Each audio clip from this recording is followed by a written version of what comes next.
Welcome to episode number 4 of the BlueSweater podcast. If you don't know why it's called the BlueSweater podcast, go back to episode 0.1 and you'll get the story.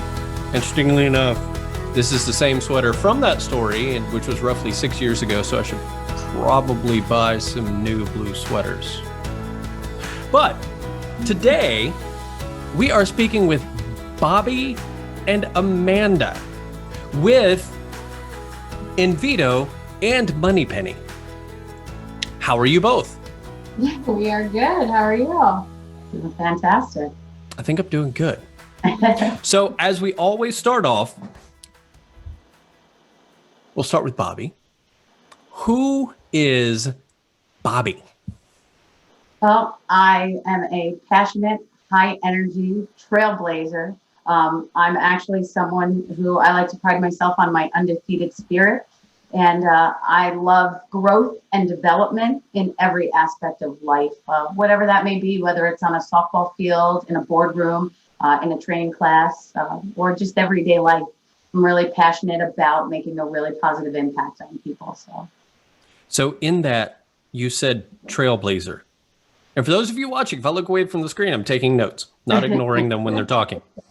But you mentioned trailblazer. So define that for me.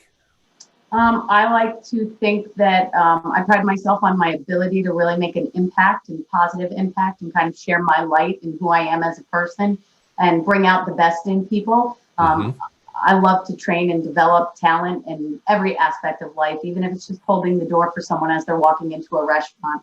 I pride myself on the ability to kind of share a smile and my positive energy. It's kind of my trademark. Yeah, that does huge things. Who is Amanda?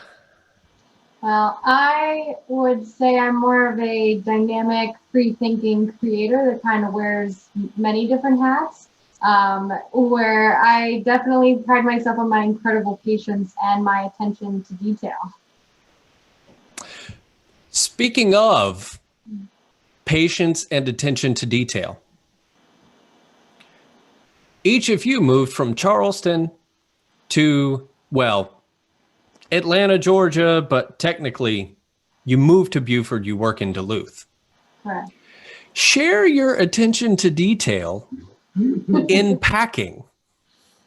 Yes, so I have moved quite a lot, and so I've developed quite a system for moving that has just made it easier every time we move, where I will have a label with a number that I put on the box. And that number I will correlate to a piece of paper that has that box number written on it and what's in that box. So when we move and, we got here and we were looking for stuff for our TV so we could set it up. And I was like, oh, that's in box 101. Let's find box 101. I know it's in there. So I definitely got a unique system, but it makes definitely for a more efficient move. That is amazing. I'm envisioning an app, but we can talk about that some other time. Yes, I love it. Oh, I would love that. I think we need to work on that. So a couple of things to talk about during this. We did meet before, and I want to talk about Invito first in how I'm supposed to say it, because there's 2 T's in it. I want to go Invito quickly, which kind of sounds like a D, but it's got 2 T's in it. Should I pronounce it Invito? Yes. Okay. Invito performance. So let's talk about that. Where did it come from? Where did it start? And why does it exist? Yeah, I love that. Well, it's right here. I actually have it on my wrist. Nice. Yeah. Basically, I'm Italian. Invito is Italian for undefeated and undefeated in life. And when I was young in my early days of college coaching, I got my first college coaching job, and I thought that it was going to be a piece of cake, right? And I failed forward, and I had the greatest learning experience of my life. And at the end of the season, I called my mentor, and I said, "You were right. I learned so much, but I want to go back to instruction and development and one-on-one, and I want to apply every lesson I learned and where I fell short, and I want to get better. And if it's meant to be, I'll come back to it." but it gave birth to, I spent a lot of time writing and kind of learning from the experience. And because, you know, when you fail, sometimes you go through that internal growth. And I took some time and I came up with the idea of Invito because I'm very close to my Italian heritage. And the word just really stayed true to who I was. And I went and I got the tattoo and then came home. You know, we found ourselves in South Carolina and we got this opportunity. I went to lunch with a colleague that I worked with. And, you know, I mentioned that I had trained an Olympic team and that I was really passionate about softball. And he said, oh, I know some people. And one day my phone rang. We found ourselves with an opportunity to coach a team, and that led into some people wanting some one-on-one training. And then COVID hit, and I came home one day and I looked at her and I said, well, my entire role as a sales professional has changed because I was an in-the-home salesperson, and that became obsolete.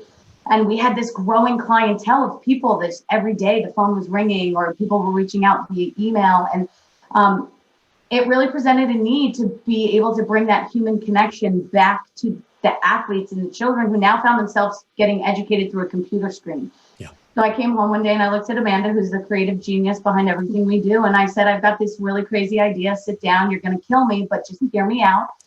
And I said, I want to take this and I want to build a business with it. And she looked at me and she went, oh, you're nuts, but I believe in you. So let's do it. And I told her all of my ideas and I couldn't come up with it. We went around with names forever. And then one day she just looked at me and she was like, she grabbed my wrist and she's like, we're going to use Invito, but we've got to figure out what goes with it. So we called her best friend, who's also very creative, and we got on a FaceTime call and we chatted about it. And I left it with them because I was trying to rush the process naturally. That's just, I want to speed things up sometimes. And yeah, and I have a minor in graphic design, major being interior design as well. So when she told me she wanted to do this, and I was like, okay, well, I'm going to start brainstorming, you know, brand elements, and like, because if we're going to do this, like, I don't have it in me to not do it really good. You know, we got to have it together first. We can't launch and it not be together. Like, we're going to have a logo. We're going to, you know, I'm going to do all of this. And so we really started brainstorming like what we wanted our name to, you know, represent to people, like how we wanted it to be seen. So for us, it was like, it was really important for it to be performance-based, not just one sport-based. And so we really wanted it to be a full circle approach and something that could grow into whatever we wanted it to be, because we knew we were starting something from scratch, but we see endless potential with what we wanted to do with it. And so that really brought us into the performance aspect of it. And, you know, I kept brainstorming, mountains kept coming to my mind of like, you know, you're always trying to, you know, climbing mountains is like a huge performance, like accomplishment for a lot of people, like, you know, climbing to the top of a mountain. And it came onto that, and, you know, we wanted it to be resilient and everything. So when I was trying to brainstorm ideas and I was thinking, what are other words and other languages? And she's Italian. And, you know, I was telling her my brainstorming, and she was like, well, what about Invito? And I was like, oh my God, that's perfect. You know, it just ended up being Invito Performance. And, you know, I created the logo and that had the mountain aspect of it. And and then I tend to wake up at 3 o'clock in the morning every night. And we were going back and forth on like a tagline, right? Because hashtags are really big, and our prime clientele are young athletes, and, you know, they live on social media. And I wanted a way for them to feel like it was their process and they could own their own training journey. So even though they train with Invito Performance, that it gave them something that they could own. And I know as a sales professional and as an athlete who trained myself and still train, we all talk about in life and in any training about the plateau, right? And everybody talks about peaking, right? And when do you peak? Do you peak late? Do you peak early? And I came home, I woke up at 3 a.m. one night and I wrote it down. I remember writing it down or putting it in the notes on my phone. And I let it sit for a day or two. And then I said to her, what do you think about elevate beyond the peak? What do you think about that being our thing? Elevate beyond the peak, the performance peak, right? That's what we do. You can come to us no matter what stage you're in your athletic development or your life development. And we're going to help get you over the peak, but we're going to continue to peak you. We're going to peak you. And when you get to the top of one mountain, we're going to find the next mountain and we're going to get you to the top of that mountain. And we're going to work together to grow. And it just has grown from there. And then it grew into We Are Invito and Undefeated Spirits, and We Train Invito. And, you know, I really, it's a testament to Amanda's creativity, because I come home with the craziest ideas. right? I come home with some of the craziest things and I'll hand her notes because I'm a writer. So I'll hand her notes, scribble and chicken scratch, and she'll take it and she'll go, okay, give me a couple weeks and here comes a manual. With all my training notes of years, like we're talking from like 18 years old. Yeah. And she just handed me a binder and we named it the Invito Performance Training Manual, the Sales and Marketing Manual. And we just create it as we go along. And sometimes we really get it wrong. But boy, when we've gotten it right, it's an incredible impact that we've been able to make in the community. You know, and it's important to us that this isn't about revenue. I mean, obviously, as a business owner, you got to be aware of your bottom line, and you don't want to find yourself in the red because you want to stay in business. But our journey is about giving back to the sport and growing the community and really being able to provide a need and whatever that need may be. And at the time of COVID, it was the kids needed somebody to give them some time outdoors to have some fun and someone to talk to, right? Creating the experience for them. Yep. So with exactly that, share with me, I mean, you just moved 3 days, a few days ago, 2 or 3 days ago, however long it's been. You're in a new area. So what does Invito Performance look like here a year from now, 5 years? So what's the big vision of where you're going with it? I love that question. And I think Amanda really nailed it. You know, it's designed in the birth of it to be able to be reborn every time, no matter how we want to see it. And that's the beauty of something creative, right? What we would love to see happen here is it organically to evolve. And we're fully prepared to start to network. We've set up I'm blessed to have some of my really good network professionals from my longevity in the sports industry who sit right here in Atlanta and you know, being able to make appointments and go meet with them and just talk and brainstorm. And, you know, we've been really blessed that we got the opportunity with a company called Tech Time Out. They've reached out to us. And even though we are sitting in the state of Georgia, we're going to run something that we're about to launch with our athletes that's going to help them, you know, maybe take a time out from technology and go revisit, you know, whether it's a hike or the batting cages or having a pet with mom or dad. So we've got the opportunity to do that. We've extended a partnership with some of the brands still training out in South Carolina for our athletes to go and get the development they need if virtual is not what's best for them, you know, because we're all about meeting their needs. But our goal for what we can do here in Georgia is we're really big in getting involved in the recreational community and starting there. And I think if you can really give back to the sport at that level where it's really just about the fun at that age, you know, and at that point, and what's important to me is being able to teach them that sport doesn't have to be that you're going to play professionally or you're going to be on the Olympic team. It can be. The beauty of being an athlete is you can make it whatever you want to be. You want it to be. And I want to be able to share my experience as a professional trainer, right? Because I played semi-pro, but I never got to play really professionally. It wasn't there yet, you know?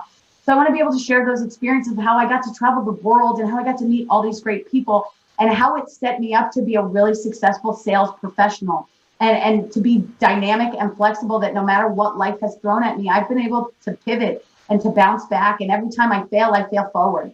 And that I learned from those experiences. So in a year from now, I'd love to see us have some partnerships within the local community, do some volunteering where we're sharing our knowledge with coaches that volunteer, educating them at that level, maybe doing some consulting with some travel teams, helping train them. And then if we could eventually partner with a local facility and see where it goes. You know, we told you in the early on that it was never in our blueprint to have a brick and mortar facility. We really want to pride ourselves on partnerships and you know, my mentor trained me on that. That's what my expertise is, relationships and partnerships and development. And I think right now in America and in the world in general, anything you can do to collaborate with someone to unite and grow. Absolutely. You know, if we can all unite and grow together and be part of this movement and this change, then I want to be a part of that. And if that's partnering with the local facility down the street, and it means I only get to go in there one night a week, I'm fine with that. But, you know, so a year from now, if we could make a big investment in the community and help grow the rec program, and then maybe 5 years from now, maybe we get to be a part of something even bigger with someone already established in the community.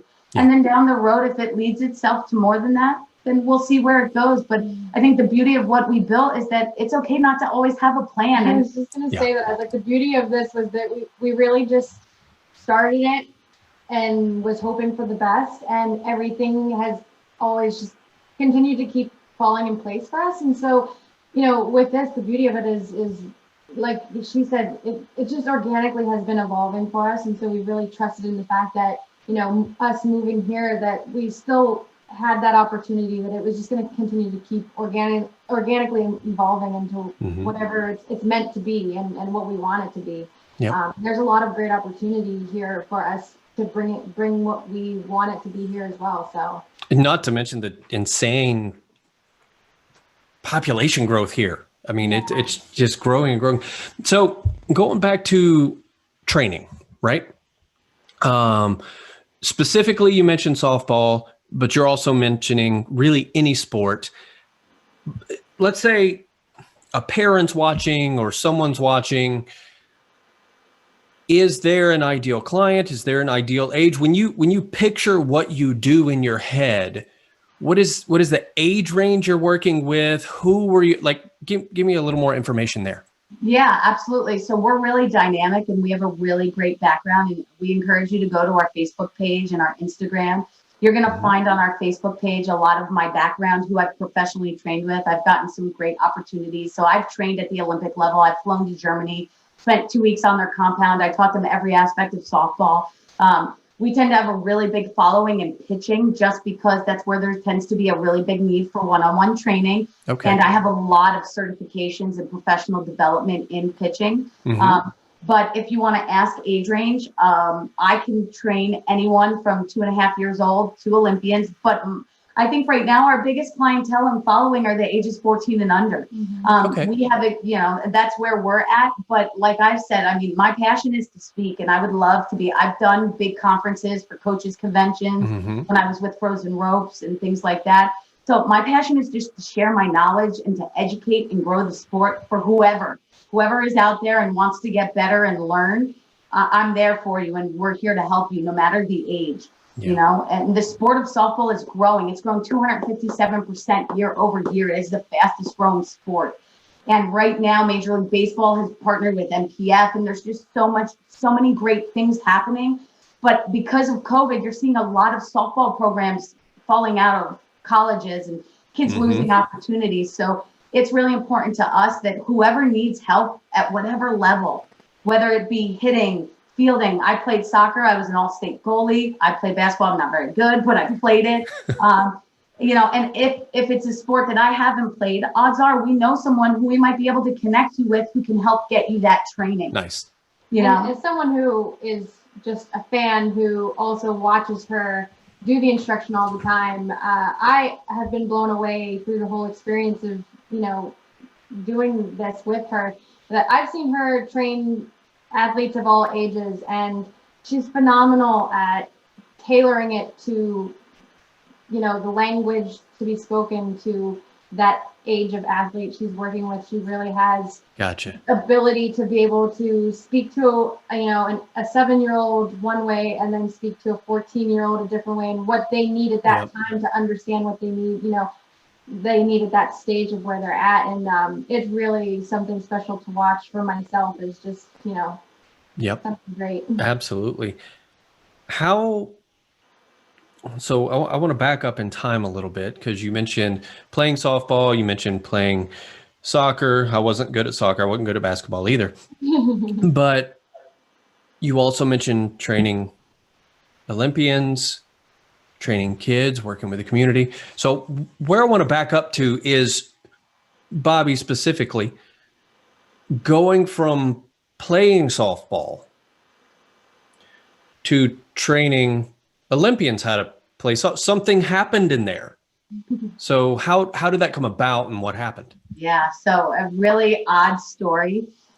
Like most athletes, when I graduated college, I tried to play in the semi-pro league. Back then, it was called the 23 and over. Pro softball was just starting. Montclair had the juggernauts. It was the launch of the MPF before it was anything, and it couldn't catch. And, basically you played on this 23 and over team, and they funded your journey, but you didn't really make the money, and you had to also work. So I was sitting around with my buddies and I was going through it. When athletes graduate, and like softball was my life. Like I was raised on a sports field, any sport I could play. It got me to college. I got my degree because of it. So when softball ended, right, I kind of went through that identity crisis. Like, who am I without softball? So we were just I was sitting around with my buddies one day and we were like, how could I get involved? So I started Googling, right? And I went on this website up in the Northeast called HudsonValleyHelpWanted.com. And I saw this ad for this company called Frozen Ropes. And I had no idea, right? I was 23, wet behind the ears, no clue. So I applied to this online ad and I get this email response and they're like, show up, bring your stuff and be prepared for a tryout. And I walk into this facility, had no idea who Anthony Appuccini was at the time, right? So I walk in and they said to me, you're going to try out. And I looked at them and I was like, well, do all the men have to try out too? You know? And he was like, get your stuff and get out here.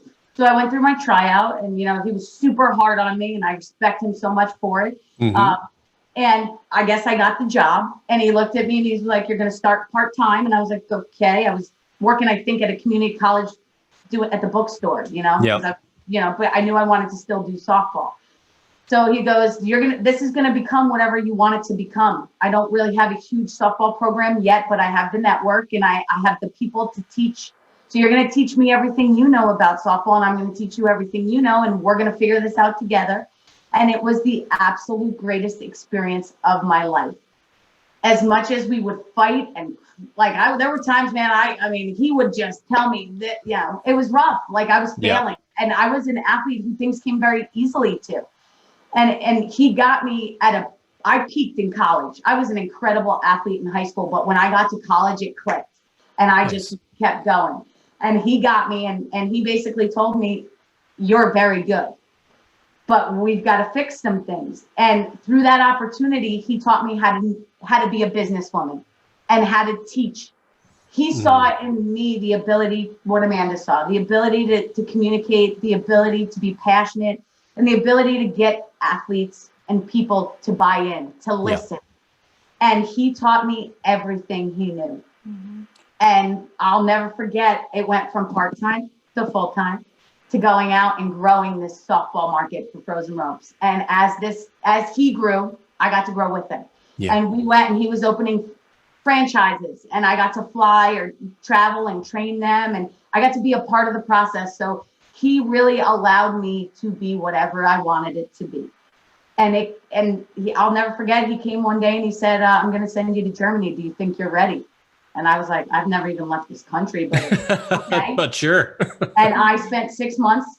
They flew Sherry Kemp from USA Softball, who's now the MPF commissioner. And I had to learn how to pitch, because his motto is, if you can't do it and demonstrate it and you can't share the experience with the athlete, they're not going to fully trust you. And to really get people over those, to be able to have somebody fail and then to believe in you enough to continue to be vulnerable, they need to trust you. So you need to be able to stand next to the athlete and fail with them. And I will tell you, I broke his windows, like learning.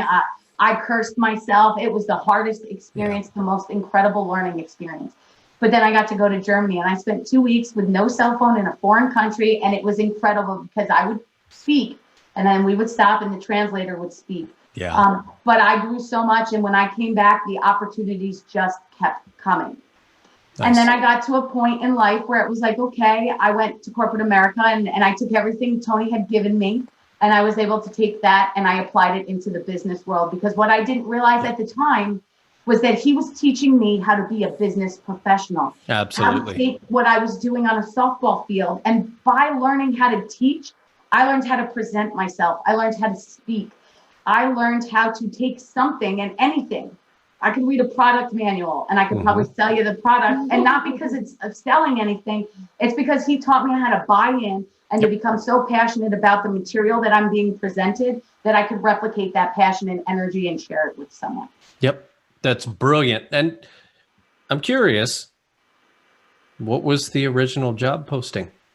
It was for a part-time softball instructor. Oh, okay. Makes sense. No wonder you answered it.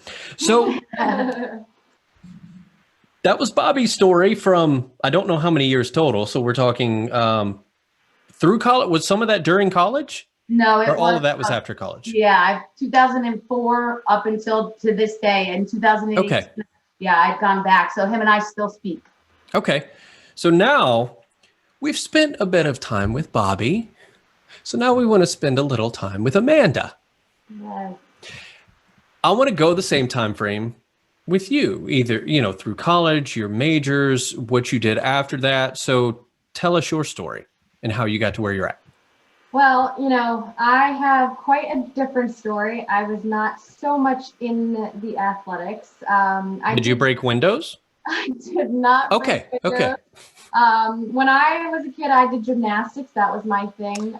But I only ended up doing that up until I was, an early teenager. Then I kind of was more of a bookworm myself. I was more of the quiet type. And I didn't really know what I wanted to do. Like she loved softball and she knew that was her passion. And I was kind of I don't really know, but I'm going to figure it out. I understand. And, my journey, I kind of went into college undecided, and then I ended up taking this art course. And, I've always been a fan of design and space planning and anything creative. Yep. I've always not that I would say I'm very good at a lot of things, but I always really enjoyed it. So that's how I got into college for interior design. So I got my bachelor's of science in interior design, and I minored in graphic design, and I also minored in management. And so after that, after I graduated college, it wasn't too long after that I decided that I wanted to move, because I was originally up north from Pittsburgh. Okay. And I wanted to move. I had gotten a job out of college. It was with a tech company, and I was doing CAD work for them. And I moved to Florida, and I ended up getting an opportunity with Ashley Furniture with their corporate headquarters. And so I was doing that for a while, and I was designing their brick and mortar stores. And then I got another job after about 2 years with another company that does a lot of design work for restaurants and healthcare and decor elements. And so I was working on Olive Garden remodels for a long time. And I was doing that freelance even after I left Florida and we moved here to South Carolina. They wanted to keep me on as a freelance designer for them. So that's what I was doing for a long time. Nice. When we moved here and we were getting our lives settled here, and then, we started the softball business, and I was like, well, that's great. I can keep doing this, and I can support her and her adventure of wanting to start this business, and I can enjoy it a little because it's new for me, because I was never big into sports, but I, through the experience, have found a joy in it for myself, and actually get really competitive with the kids and join in on games and scrimmages, and I get really competitive. Yep. I'm competitive in nature, even though I didn't really do a lot of sports. I typically find myself to be quite competitive still anyway. But yeah, so I definitely had quite a different journey than her as far as trying to figure out my life path. But that's kind of how I also ended up learning a lot about softball and myself and both of us together. And I really enjoyed it. And it's been a great mixture of me being able to still do the things that I did, originally from my degree, but also taking those things and being able to apply them into something completely different in my life. And if you would have told me 10 years ago that these are the things I would have been doing, I wouldn't have believed you. But it's been an incredible learning experience for myself, because I found a lot of things that I didn't know that I could do through this. And that's fantastic. It's just made me feel even more accomplished. Good. Yeah. It's a good feeling to feel accomplished, and that's not always there. It can be tough. Yeah. So also, I wanted to bring up, almost forgot, Amanda, you do know you live in Georgia now. Why? Well, I just want to make sure, because as we're talking, you were in the South Carolina area and you were saying here. So I just want to make sure you didn't forget that you moved 3 days ago. Oh yeah. Well, it's a little bit of a blur. I don't think it's fully hit me yet. It takes about a week or two before you're like, okay, I'm here. Yep. So, and for everyone else, if you care, what's fascinating about this is, well, they met a long time ago. I met the two of them last week through LinkedIn, because Bobbi reached out to connect. They lived in Charleston, and now they live roughly, I don't know, 6 miles from where I live. So that was fascinating and interesting. But on a daily basis, because Invito is not the only thing each of you do. So Amanda, we'll start with you. What does your daily life look like with Invito, and then with your full-time job? What's going on there, and what does daily life look like? Well, daily life for me, Monday through Friday during normal business hours, I am a client engagement manager with MoneyPenny. So I am the person, if your account needs anything, you have any feedback, anything that needs changed on your account, that's what I do. I help try to make everybody happy and make sure that their accounts are taken care of, and they get any assistance they need. That is my day-to-day job. And outside of that, I do kind of the back-end managing work for Invito, and I help, we both kind of jointly work on our graphic stuff and, our social media pages. She's really good at Instagram. I'm kind of good at Facebook. So we both work on creating the content together, and I do the scheduling and things like that, but I'm the behind the scenes person of Invito, and she's the face. Got it. I'm the one you see in all the videos. Yeah. And I did follow video. I did follow Facebook. I realized I didn't even go on Instagram. I'll go on Instagram and follow you guys there too. So, Bobbi, how is your daily life, and what does it look like? Yeah, fantastic question. So similar to Amanda, during normal business hours, but I'm in sales. So are there ever really normal business hours? Let's be honest. So I also work for MoneyPenny, and I'm a new business manager, and I absolutely love it. It is the best sales job I have ever had, and that is a big testament, because I worked for Time Warner Cable for a really long time, and I will always consider that part of my family, because I loved my experience there.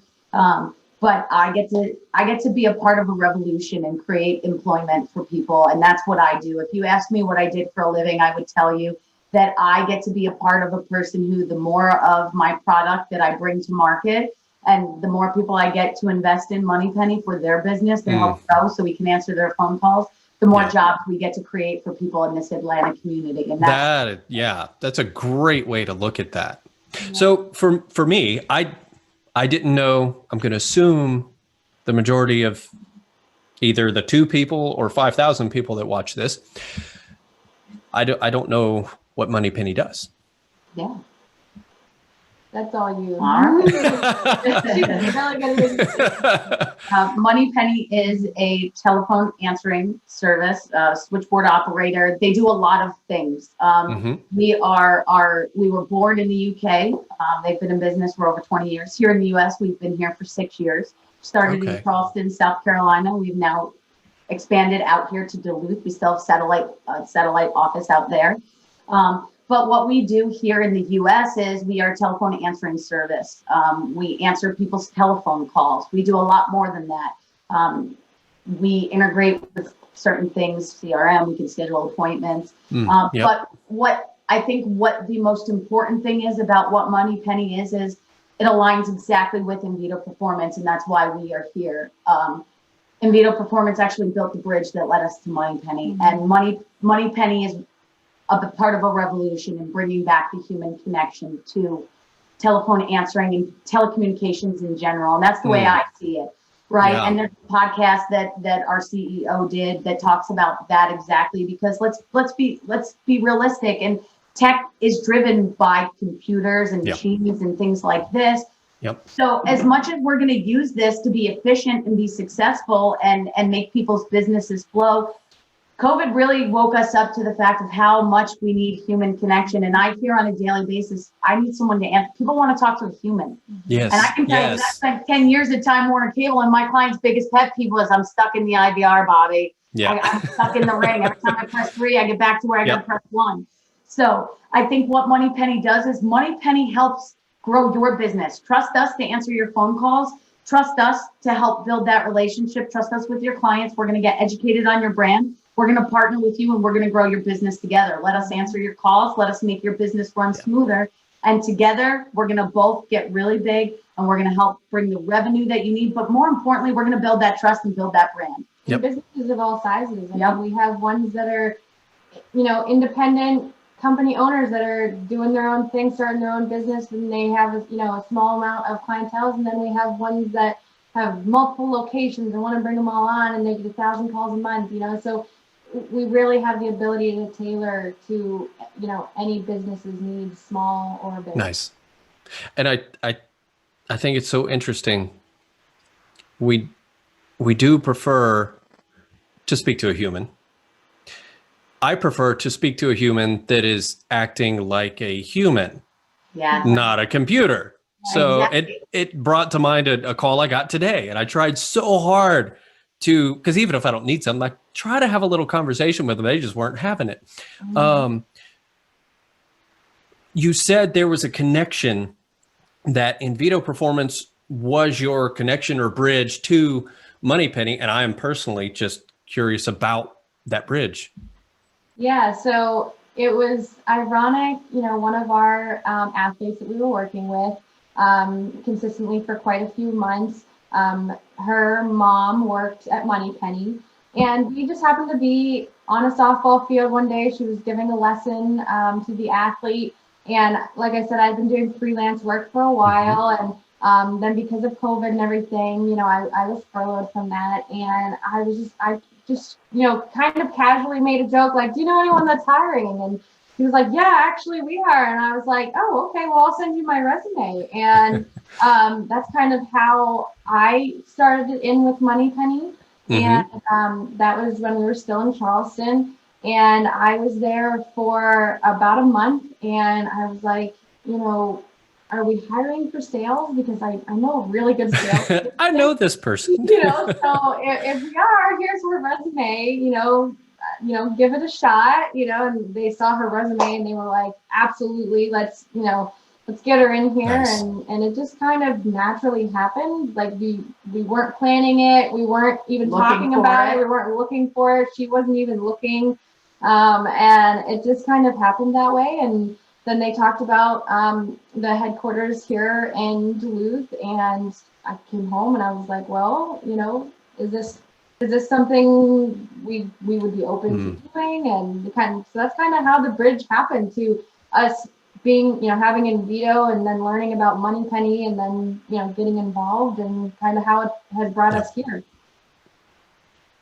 That's a good story. Some big things always just seem to happen like that. And thankfully, that's why you live in Atlanta now. Exactly.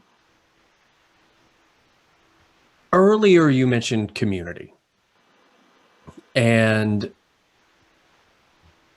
I'm curious, and I did mention it last time we talked, when we met last week, and I'm trying to figure out how I phrased it, but point being is reflecting back on everything you've talked about, going from working with Olympians and professional athletes to your local community and kids. So what is something that you've not only maybe taught Olympians, but learned from them that you are now turning around and sharing with those you're helping now? Yeah, I think that's a great question. And I think that I've thought about this a lot over the last week. And I think, like anything in life, no matter who you are or what you do, your ability to live in the discomfort and to be comfortable in the uncomfortable is what's going to set you apart. And, you could say fail forward, but I think that teaching athletes, teaching people in general, the ability to embrace uncomfortableness and it not being a bad thing, being vulnerable and being okay with being vulnerable, allowing yourself to feel comfortable in the discomfort is what's going to what gives birth to growth, right? because it takes that vulnerability, that ability to be raw and to make the mistakes. And whether you're the Olympian who's having a bad day, right? Oh my God, I'm 0 for 3, but I've been watching film for days. I've studied the pitcher, but you're in your head. So are you able to keep yourself grounded in that positive mindset? Frozen ropes, flush and move on, right? Mental flush and reset. So the ability to live, and I echo this to my athletes, it's okay to be uncomfortable. Embrace it. Embrace the feeling. Get really good at being comfortable and living there, because your ability to live in the uncomfortable is what's going to set you apart from everybody else. Get resilient, be undefeated, and never forget that you fell in love with the sport of softball. Always play like you're 12 years old or you're 8, whatever the age is, because that's why I love the sport. Because every time I put a glove on my hand, I talk about it. I get that glimmer in my eye and that feeling that I got when the first time I stepped on the field. So if you can never lose that, no matter what you do in life, it may not be softball, maybe it's sales, maybe it's design, right? Maybe it's marketing, maybe it's creating. Live in the uncomfortable, put yourself out there, be vulnerable, make the mistakes, let people criticize you. It's okay. Take the feedback, be a sponge, and always believe in yourself, because at the end of the day, you're going to be your own biggest fan. We're going to pause for a second because I'm going to write down be a sponge. My father told me that. I give that credit to my dad. I like that. Be a sponge. Learn from everyone. I like that. One more thing real quick on community, because I think on the professional side of Invito Performance, we have a decent idea of what's going on and where you'd like to go with it. I'm still curious about the community side of it and what Invito Performance is looking to give back there. Yeah. So what we did and where we started in Charleston was my mentor, Tony. When we started to build softball, the business, it was like any other business development strategy, right? You put your shoes on and you hit your feet to the streets and you go out, and we used to have a saying, you go out and you meet people and you have a conversation and you find out where the need is. So I spent my days on a field, in the we used to call it the lab, in the softball lab, learning new things, experimenting. And then I would take that and I would go in the evenings to the local recreation departments, the Little League complexes, and I would have conversations with parents, with coaches, with athletes. What are you guys struggling with? Where's the need? What can we do to help? You know what? I'll volunteer my time. How many kids can you get to show up at the field on Friday night for 2 hours? I will volunteer my time. And if I can get you to buy in, can you come next week? And then as we built a following, we started within that community to get a name. Word of mouth started to travel. Look what they're doing. And as we build that trust, then we could start to say, we bring them into the facility. Bring them into the facility, and then you would partner and we would do things. So we're looking to do the same thing, and I'm really looking to pay it forward and share everything that I learned from my mentor and my experience at Frozen Ropes and playing. And I want to reinvest that in the community.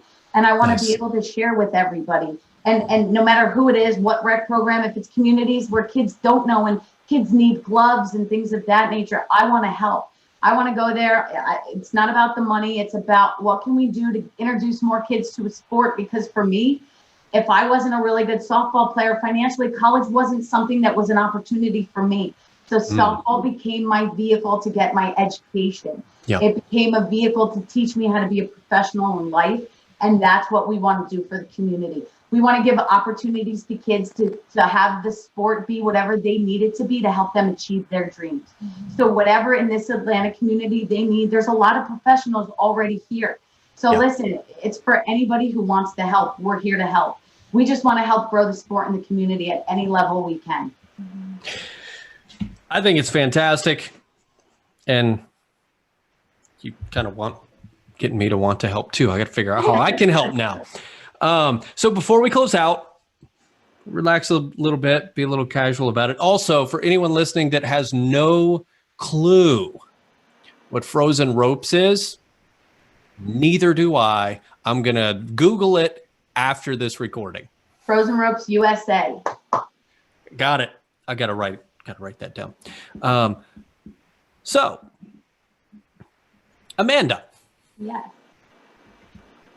Do you have a favorite movie? Well, as I said last week, this is a hard one for me because I'm a huge movie buff. I ask her, I could sit and watch movies all day long because I love getting lost in a story. Yep.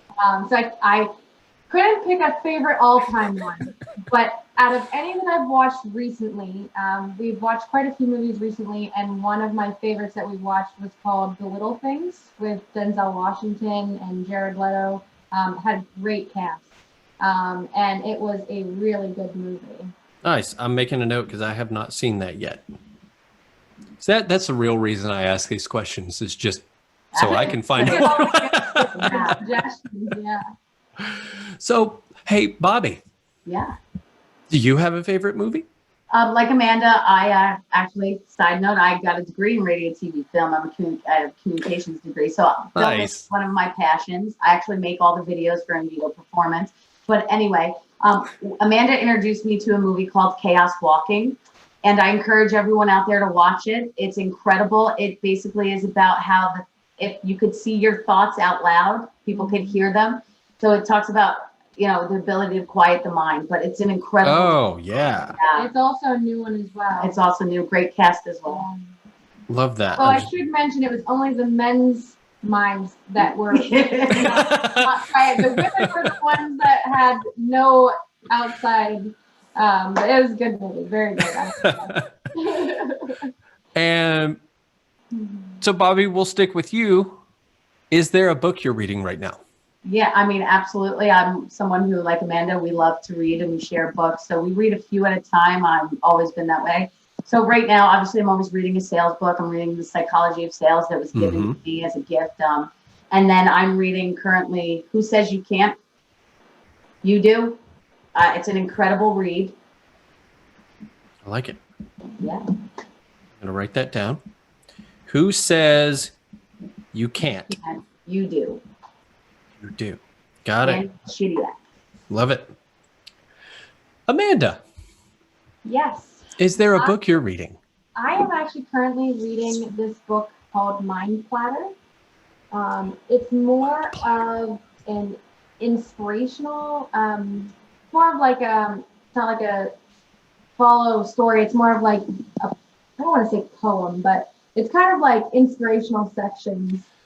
Each one's a separate thing.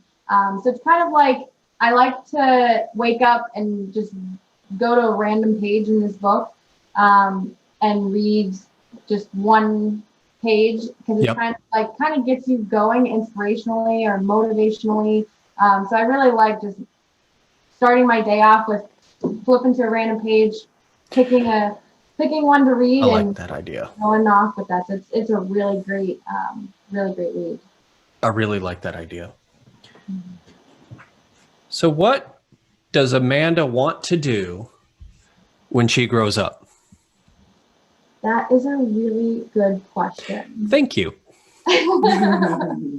I would say, I don't ever like to make too far advanced plans, but I would definitely say whatever stage of life I'm in or whatever I'm doing, I want to be part of whatever creative process. I'm really someone that enjoys process and creating new process, and that's what makes me happy. And so I like being that spark of energy that contributes to creating that magic of a process. And that's just for me, wherever I'm at, I just want to be a part of that because that's what makes me feel good and successful and happy with life. So fantastic. Bobbi, what do you want to do when you grow up? Well, I don't ever want to grow up. That's my first one. Forever youthful. Yep. I think that, similar to Amanda, I'm someone who I don't like to put a title or a label on where I want life to take me because I pride myself on my ability to be dynamic and flexible and innovative.